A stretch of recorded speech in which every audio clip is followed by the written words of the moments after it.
चुनाव आयोग पर धांधली की लग रहे आरोपों को देखते हुए कल मुख्य चुनाव आयुक्त ने प्रेस वार्ता की।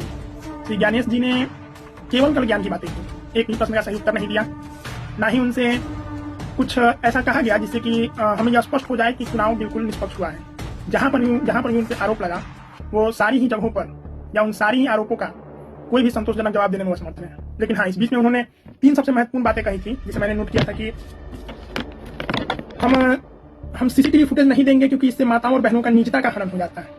हमारा प्रश्न है कि पोलिंग बूथ पे ऐसा कौन सा निजी काम होता है जिससे निजता का हनन हो जाएगा। और दूसरी बात उन्होंने कही कि राहुल गांधी या तो शपथ पत्र दे या फिर देश से माफी मांगे। प्रश्न पूछने के लिए क्यों शपथ पत्र कोई भी देगा?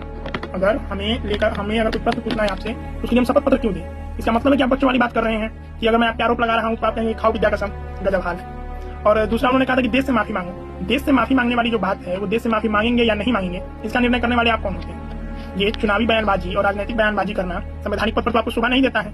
और आपने एक और बात कल कही कि हम पे शक करना या फिर चुनाव आयोग से प्रश्न करना संविधान पे शक करने जैसा है। गजब बात है। ये तो वही वाली बात हो गई कि वर्तमान सरकार से यदि आप कोई प्रश्न करते हैं तो इसका मतलब है कि आप देशद्रोही हो गए। तो इससे तो आपका इंटेंशन साफ साफ पता चल रहा है ना कि आपका झुकाव किस तरफ है। आपने राहुल गांधी से शपथ पत्र मांग लिया, लेकिन अनुराग ठाकुर ने भी तो आप पे कुछ आरोप लगाए थे, उस पर तो आपने कुछ भी नहीं कहा।